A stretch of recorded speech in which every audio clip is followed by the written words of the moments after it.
पूजा मंत्र vastu YouTube channel में आप सभी का स्वागत है। मैं वासुदेव शास्त्री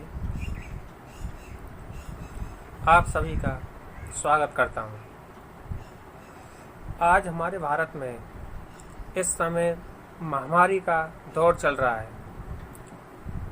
जिसमें सभी कार्य ठप हो गए हैं और लोग घरों में कैद होने के लिए मजबूर हो गए हैं। इस परिस्थितियों में अनेक कार्य, अनेक मांगलिक कार्य, सभी कार्य बंद हो गए हैं।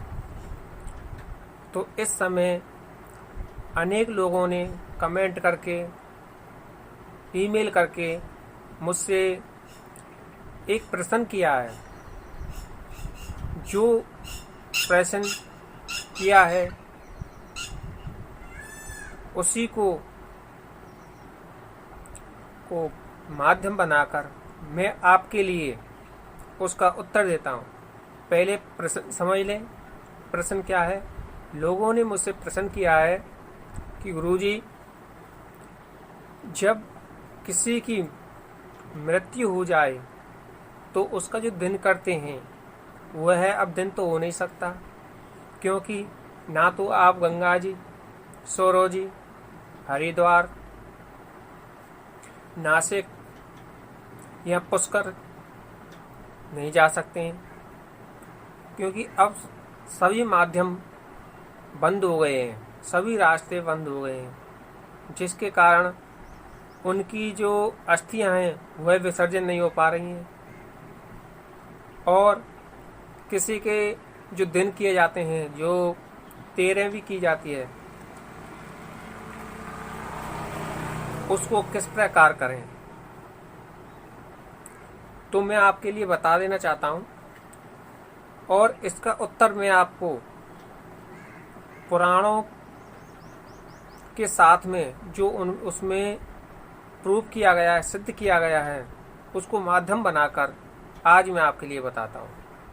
तो सबसे पहले बात यह है कि आज तो मनुष्य के पास में अनेक आने जाने के साधन हैं। ट्रेन भी है, बस भी है, कुछ अपने वाहन हैं, तो 2-4 घंटे में ही चले जाते हैं और वापस भी हो जाते हैं। लेकिन पुराने समय में लोग हजारों किलोमीटर पैदल चल के आते थे। जो मान लो आज किसी की मृत्यु हुई है, अगर वो आज ही निकलेंगे शाम को या दूसरे दिन निकलेंगे, तो उसके 12वीं क्या, 13वीं क्या, उसके जो कहते हैं कि महीने का जिमता है, पौन महीने का जिमता है, जो ब्राह्मण, वह भी सब हो जाते थे, तब लौट कर आते थे। तो तब भी यह कार्य किए जाते थे। लेकिन अब क्या है, वो चलन में नहीं है। कारण कि आज सभी के पास में सुविधाएं हो गई हैं, साधन हो गए हैं। आपने गंगा जी का अवतरण सुना होगा। जो पृथ्वी पर गंगा जी आई थी, तो वो क्या है, 60,000 पुत्र, जो राजा सागर के जो पुत्र थे, उनकी मोक्ष के लिए भागीरथ लाए थे। तो उन्होंने हजारों साल तक तपस्या की थी और भागीरथ जी के अनेक पूर्वजों ने, बाबा दादा, उन्होंने भी हजारों लाखों साल तक तपस्या की, तब भी नहीं आई गंगा जी। और उनकी अस्थियां इतने समय तक मिट्टी बन के पड़ी रही थी। तो क्या उनकी सभी कार्य नहीं होते थे? क्या उनके जो मांगलिक कार्य वो नहीं हुए? क्या जो भी कार्य थे अच्छे बुरे वो नहीं हुए? सभी कार्य होते थे, पर उनको अलग रख दिया जाता था। तो ज्यादा समय ना लेते हुए मैं मुद्दे पर आता हूं कि अगर किसी की घर में मृत्यु हो जाती है, तो जब उसकी उठामनी करते हैं, उठामनी के बाद में जो अस्थियां होती हैं, अगर शमशान में व्यवस्था हो तो शमशान में रखाएं उनको, या किसी मंदिर में, अधिकतर मंदिरों में अलग उनके लिए स्थान होता है, वहाँ रखाएं, या किसी पेड़ पर टांग दें।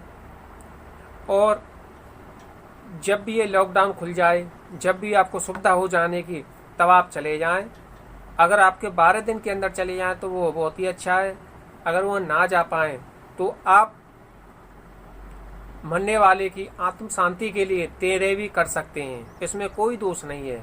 और आप सभी कार्य कर सकते हैं। 1.25 महीने तक आप पूजा पाठ ना करें, उसके बाद में आप पूजा पाठ भी कर सकते हैं। जब ये लॉकडाउन खुल जाए, जब आपको सुविधा हो, जब आपको आने जाने के लिए साधन मिल जाए, तब आप जाकर उनका विसर्जन कराएं। इसमें कोई बुराई नहीं है। इसकी तो शास्त्र भी इजाजत देते हैं, क्योंकि यह समय ही ऐसा है, इसमें सभी विवश हैं। ना तो सौरव जी पर, ना हरिद्वार में, ना और कहीं भी कोई भी विसर्जन का कार्य, 13वीं का कार्य नहीं हो रहा है।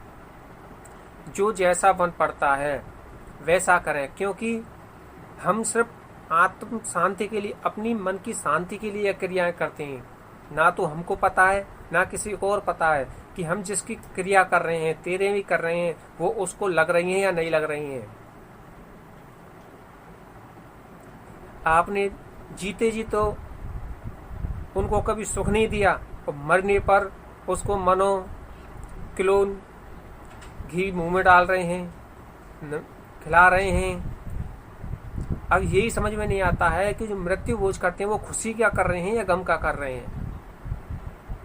गम में तो, दुख में तो कभी कोई ऐसे कार्य होते नहीं है। क्या उसकी मरने की खुशी में करते हैं ये कि चलो अच्छा हुआ कि पीछा छूटा उसका, वो मर गया, तो अब इसी बहाने से हम लोगों को जिमा दें, भोजन करा दें। तो मेरे भाइयों, यह सिर्फ आत्म शांति के लिए हम क्रियाएं करते हैं, मन की शांति के लिए क्रिया करते हैं,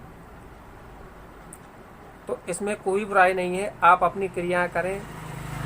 मेरा उद्देश्य किसी की भावनाओं को ठेस पहुंचाना नहीं है, जो सत्य है वही बताना है।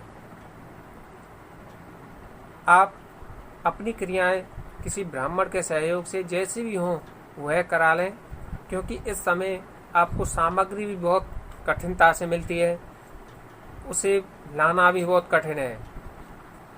तो मेरा कहना तो बस इतना ही है कि आप किसी की ना सुनकर जैसी भी क्रिया हो वह आप कराएं।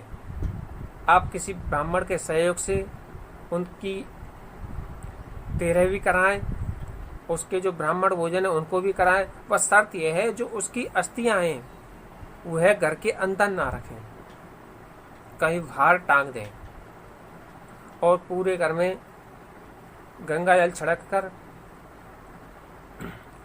और पोछा वगैरह देकर साफ सफाई करके आप अपने कार्य कर सकते हैं। क्योंकि इतने लंबे समय तक अगर कोई आदमी हो वह तो रह सकता है, लेकिन महिला का रहना बहुत कठिन बात है।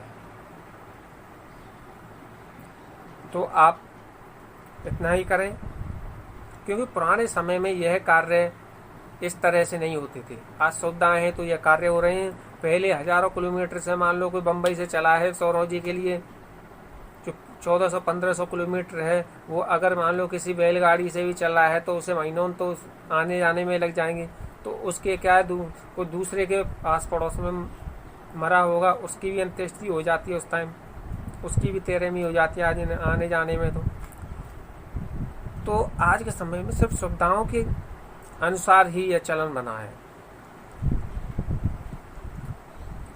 आप बेझिझक सभी कार्य कीजिए।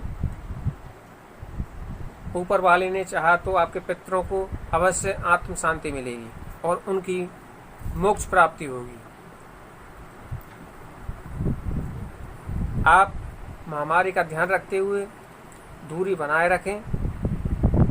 बाजार में आते जाते समय मुंह पर मास्क लगा कर निकलें, जिससे आपको या आपके आसपास यह महामारी ना फैले।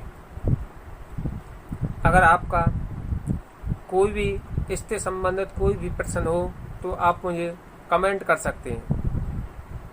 मैं आपको उस प्रश्न का उत्तर देने की कोशिश करूंगा। आप निश्चिंत होकर अपने पितरों की क्रियाएं कीजिए। इसी के साथ जय श्री राधे।